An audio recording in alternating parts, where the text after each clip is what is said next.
அதை தொடர்ந்து விளம்பர இடைவெளிக்கு பிறகு நாங்கள் மீண்டும் இணைந்திருக்கிறோம் தலைவாசல் நிகழ்ச்சியினூடாக. இயல், இசை, கூத்து மூன்றுமே முத்தமிழ் கூறுகள் என்று சொல்லுவார்கள்.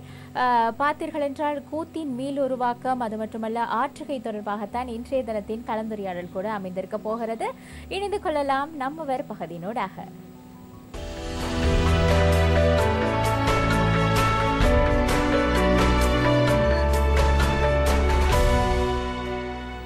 நம்மவர் பகுதியினூடாக நாங்கள் இணைந்திருக்கிறோம். இன்றைய தினத்திலே எங்களுடைய சிறப்பு விருந்தினராக வருகை தந்திருக்கிறவர் கிழக்கு பல்கலைக்கழகத்தின் கலை மற்றும் கலாச்சார முன்னாள் பீடாதிபதியும் நாடகம் அது மட்டுமல்ல இவர் ஒரு நடிகர், எழுத்தாளர், நாவலாசிரியர், சிறுகதை எழுத்தாளர், கவிஞர், நாடக நெறியாளர் என்று பன்முகங்களை கொண்ட ஒருவரை தான் நாங்கள் இன்றைய தினத்திலே சந்திக்கிறோம். அவர்தான் பாலசுகுமார் அவர்கள்.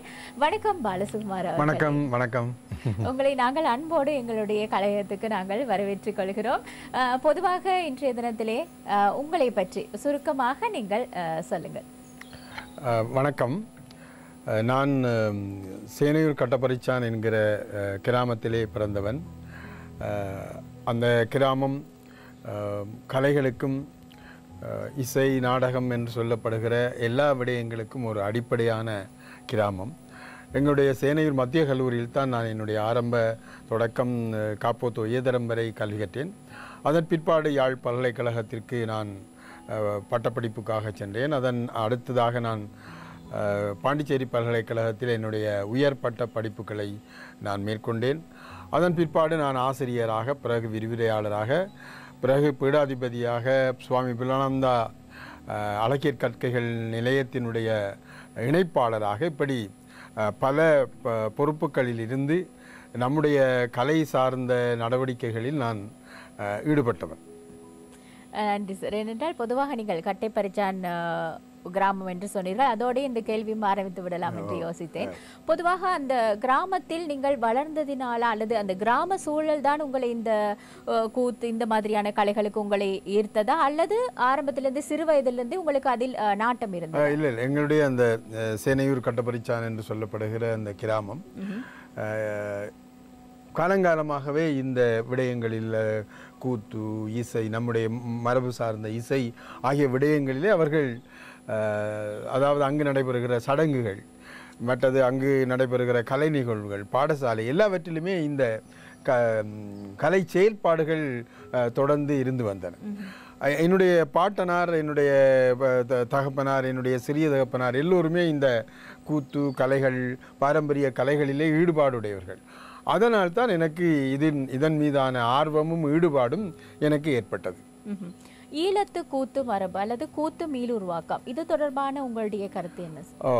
ஈழத்து கூத்துக்கள் என்று சொல்லுகிற பொழுது நாம் வடக்கு, கிழக்கு, மலையகம் என்ற 3 பிரதேசங்களையும் ஈழத்து கூத்துக்கள் பற்றி பேச வேண்டும். அந்தந்த பிரதேசங்களிலே இருக்கிற கூத்துக்கள் குறிப்பாக வடக்கு கிழக்கு பிரதேசங்களிலே, வடக்கு கிழக்கு பிரதேசங்கள் என்று சொல்லப்படுகிற பொழுது யாழ்ப்பாணம், மட்டக்களப்பு, திருகோணமலை, வன்னி, மட்டக்களப்பு, அங்கே அம்பாறை போன்ற எல்லா தமிழர்கள் வாழுகிற இந்த பிரதேசங்கள் முழுவதுமே பாரம்பரியமான கூத்துக்கள் ஆடப்பட்டு வருகின்றன. குறிப்பாக இந்த பிரதேசங்களிலே வடமோடி, தென்மோடி, யாழ்ப்பாணத்திலே தென்மோடி கத்தோலிக்க கூத்துக்கள், முல்லைத்தீவிலே கோவலன் கூத்து, மன்னாரிலே வடபாங்கு தென்பாங்கு கூத்துக்கள், மட்டக்களப்பிலே வடமோடி தென்மோடி கூத்துக்கள், வசந்தன் கூத்து, மகடி கூத்து, பரமேள கூத்து என்று சொல்லி கூத்து பல்வேறு விதமான கூத்துக்கள். அதே போல மலையகத்திலே பொன்னர் சங்கர் கூத்து, அர்ச்சுனன் தபசு, இதை விட கரகாட்டம் போன்ற விடயங்கள். அதாவது இந்த நீங்கள் கேட்கலாம், இந்த மலையக கூத்துக்களுக்கும் வடக்கு கிழக்கிலே உள்ள கூத்துக்களுக்கும் உள்ள வித்தியாசம் என்ன என்ற ஒரு சந்தேகம் உங்களுக்கு ஏற்படலாம். ஏனென்றால் மலையகத்திலே உள்ள கூத்துக்களை பார்க்கிற பொழுது அவைகள் நேரடியாக அவர்களுக்கு 100-200 ஆண்டுகளுக்கு முன் வந்த பொழுது அவர்களோடு சேர்ந்து வந்த அந்த கலை வடிவங்கள். ஆகவே தமிழ்நாட்டுக்கும் அந்த கூத்துக்களுக்கும் நாம் நேரடியான தொடர்புகளை பார்க்கலாம். இப்ப தமிழ்நாட்டினுடைய தெருக்கூத்து, தமிழ்நாட்டிலே ஆடப்படுகிற கணையான் கூத்து, இவற்றோடு அதுக்கு அர்ச்சுனன் தபசு கதை பாடல்களாக தமிழ்நாட்டிலே பல்வேறு இடங்களிலுமே ஆடப்படுகிறது, பேசப்படுகிறது. அதுபோலவே பொன்னர் சங்கர் கூத்துக்களும் தமிழ்நாட்டிலே ஆடப்படுகின்றன. அதாவது தமிழ்நாட்டினுடைய தென் மாவட்டங்களில் இந்த கூத்துக்கள் இன்றும் பயன்நிலையில் உள்ளன.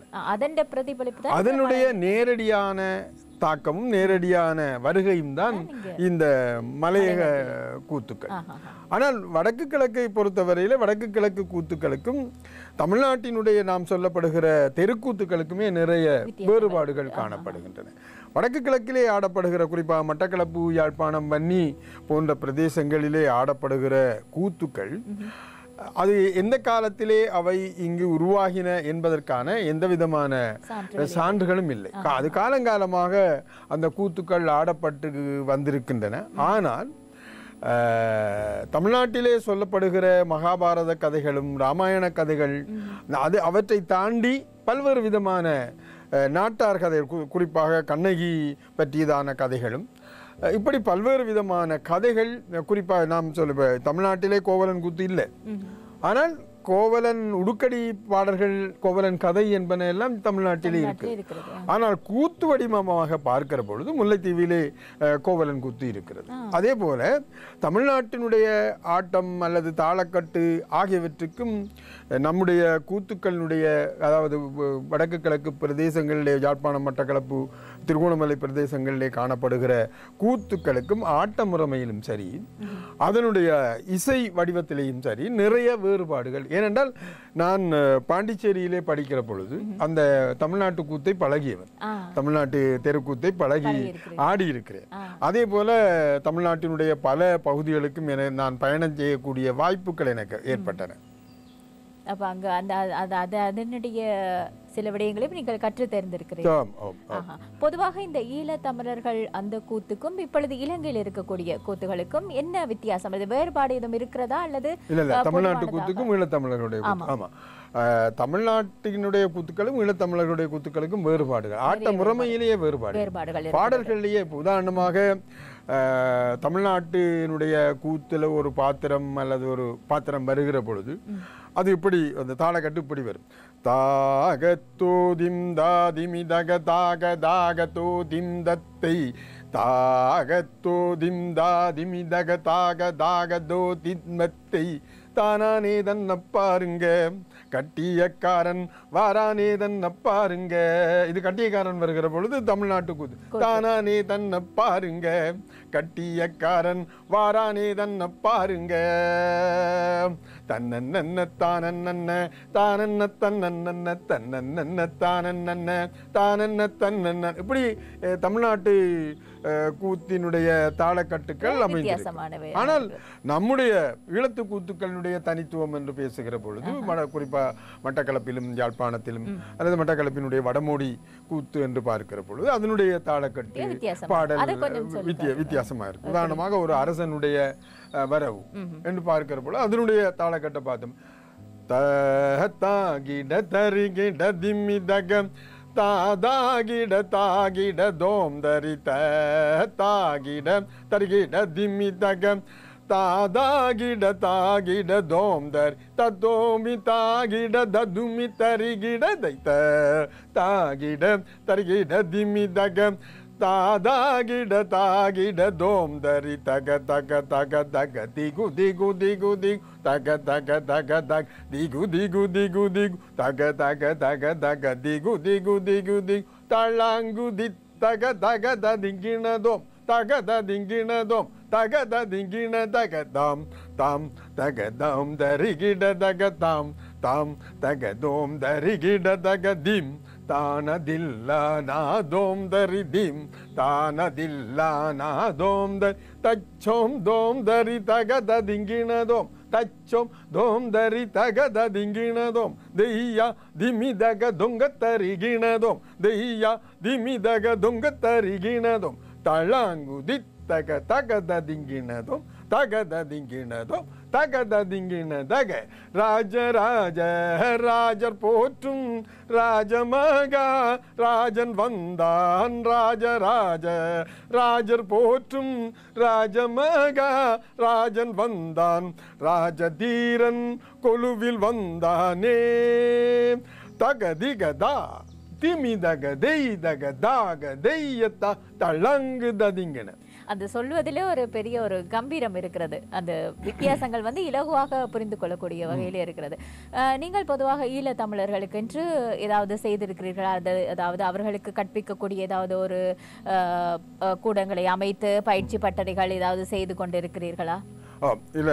இதில் என்ன, நீங்கள் நாம் இந்த இதுகள் பற்றி பேசுகிற பொழுது இந்த ஈழத்தமிழர்களுடைய கூத்துக்கள் பற்றி நாம் பேசுகிற பொழுது நீங்கள் ஏற்கனவே குறிப்பிட்டதை போல கூத்து மீளுருவாக்கம் என்ற விஷயம் ஒரு மிக முக்கியமானது. 60களில் பேராசிரியர் வித்யானந்தன் அவர்கள் பேராதனை பல்கலைக்கழகத்திலே தமிழ்துறை தலைவராக இருந்த காலகட்டத்திலே இதனுடைய தொடக்கம் என்று நாம் சொல்லலாம்.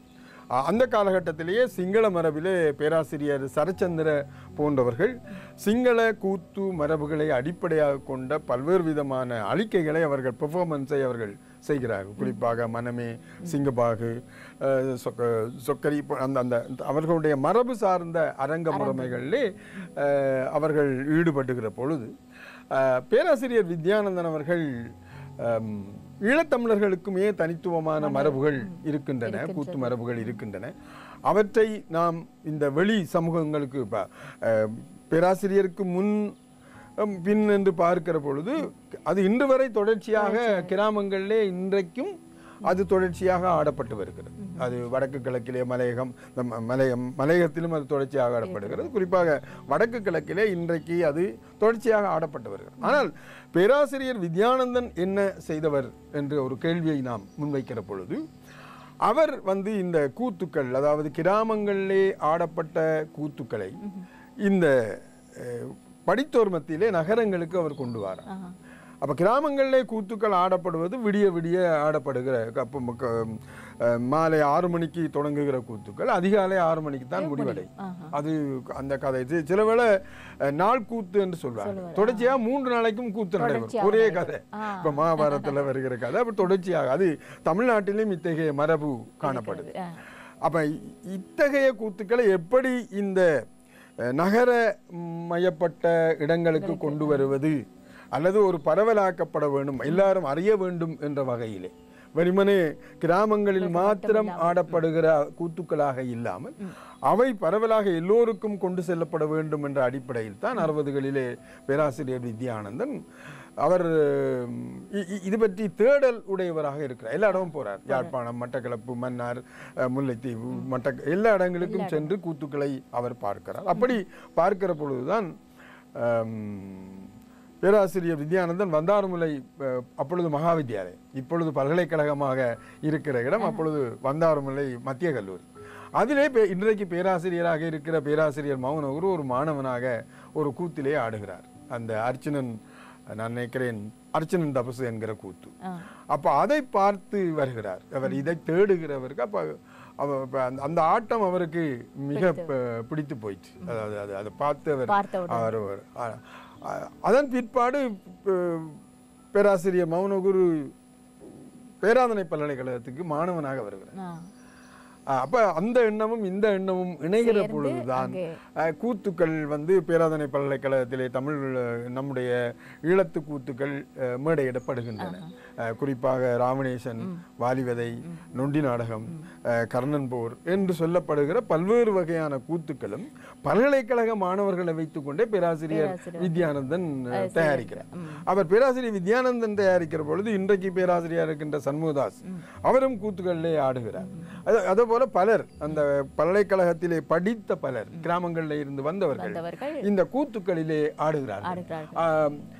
கிராமங்களிலே இன்று வரை ஆடப்படுகின்ற கூத்துக்களிலே பெண்கள் ஆடுவது இல்லை. ஆனால் பேராசிரியர் வித்யானந்தன் பெண்களை அறிமுகப்படுத்துகிறார். நிச்சயமாக சார். ஏனென்றால் கூத்தி என்று சொல்லும் போது நிறைய விடயங்கள் இருக்கிறது. அதே நாங்கள் ஆராய போனால் இந்த நேரம் மட்டுமல்ல, எங்களுக்கு நேரம் போதாது. நிச்சயமாக இறுதியாக உங்களிடம் ஒரு சிறிய கேள்வி, அதற்கு நீங்கள் சுருக்கமாக உங்களுடைய பதிலை சொல்லுங்கள். பொதுவாக இந்த எதிர்கால இளைஞர்களுக்கு இந்த கூத்து சம்பந்தமாக அவர்களுடைய ஆர்வத்தை தூண்டுவதற்கு ஏதாவது நீங்கள் சொல்ல விரும்புகிறீர்களா? இதுதான் கடைசி கேள்வியாக சொல்லுகிறேன். இந்த இடத்தில் தான் நீங்கள் ஏற்கனவே கேட்ட கேள்வியையும் தொடர்புபடுத்த விரும்புகிறேன்.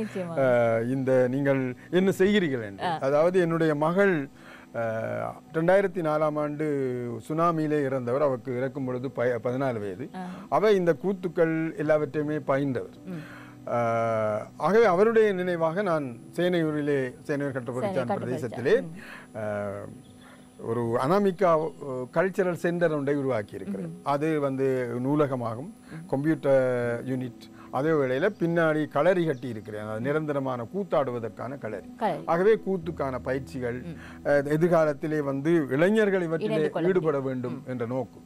நான் புலம்பெயர் நாடுகளிலே இந்த கூத்துக்களை அதற்கு ஏற்ற விதமாக, இப்போ உதாரணமாக ஈழ நாட்டியம் என்ற ஒன்றை உருவாக்கி இருக்கிறேன். அதாவது எப்படி பரதநாட்டியமோ அதுபோல ஈழத்தமிழர்களுடைய கூத்து வடிவத்திலிருந்து வருகிற நடன வடிவத்தை கொண்டு ஈழ நாட்டியம் ஒன்றை அறிமுகப்படுத்தியிருக்கிறேன். ஒரு 10 நிமிஷம் 15 நிமிஷம் 5 நிமிஷத்திலே நம்முடைய கூத்து தாளக்கட்டுகளோடு புதிதாக உருவாக்கும். அது இந்த முறை நான் இங்கு வந்திருந்த பொழுது, இப்பொழுது பேராசிரியர் மௌனகுரு அவர்களுடைய 80வது ஆண்டு அவருடைய பிறந்த நாளை ஒட்டி ஒரு நிகழ்ச்சியை அவர்கள் தயாரித்திருந்தார்கள். குறிப்பாக மோகனதாசன் விரிவுரையாளர், கிழக்கு பல்கலைக்கழக சுவாமி விபுலானந்தா அழகியற் கற்கைகள் நிலைய விரிவுரையாளர் அவர்கள் ஒரு வரவேற்பு நடனத்தை அளித்திருந்தார். அது பேராசிரியர் மௌனகுருவை வாழ்த்துவதாக அமைந்திருந்தார். அந்த நடனம் என்பது இந்த கூத்தினுடைய அடியாக இருந்தது. ஒரு பல்கலைக்கழகம் என்பது இருப்பதை செய்வது அல்ல, இல்லாததை இல்லாததை உருவாக்க வேண்டும், புதிய கண்டுபிடிப்புகளை செய்ய வேண்டும். வெறுமுறை விஞ்ஞானத்தில் மாத்திரம் கண்டுபிடிப்புகள் அல்ல, கலைகளில் கூட நாம் புதிய கண்டுபிடிப்புகள், புதிய தளங்கள், புதிய அழிக்கைகள் உருவாக்க வேண்டும். அந்த வகையில் தான் நான் பேராசிரியர் மௌனகுரு அவர்களுடைய 80வது பிறந்த நாளிலே செய்யப்பட்ட அதை ஒரு ஈழ நாட்டியத்தினுடைய இன்னொரு கூறாக பார்க்கிறீர்கள். நன்றி. ஏனென்றால் இன்றைய தினம் கூட நீங்கள் எங்களோடு இணைந்து இந்த சிறிய நேரமாக இருந்தாலும் கூட நிறைய விடயங்களை நீங்கள் எங்களுக்கு தந்திருந்தீர்கள். நிச்சயமாக எங்களோடு இணைந்திருந்தமைக்காக நன்றி. இன்னும் ஒரு நேரத்தில் நாங்கள் மீண்டும் உங்களை அழைப்பதற்கு நாங்கள் தயாராக இருக்கிறோம். நீங்கள் எதிர்காலத்தில் வைத்திருக்கின்ற அனைத்து திட்டங்களுமே சிறப்பாக அமைய வேண்டும் என்று நாங்கள் மனதார நிகழ்ச்சி சார்பாக வாழ்த்துகிறோம். நன்றி. நன்றி. நன்றி. நாங்கள் இன்றைய தினத்திலே கூட்டு தொடர்பான மீளுருவாக்கங்களை பற்றி நாங்கள் பார்த்திருந்தோம். இதுவரை நாங்கள் இணைந்திருந்தது நம்மவர் பகுதியினூடாக.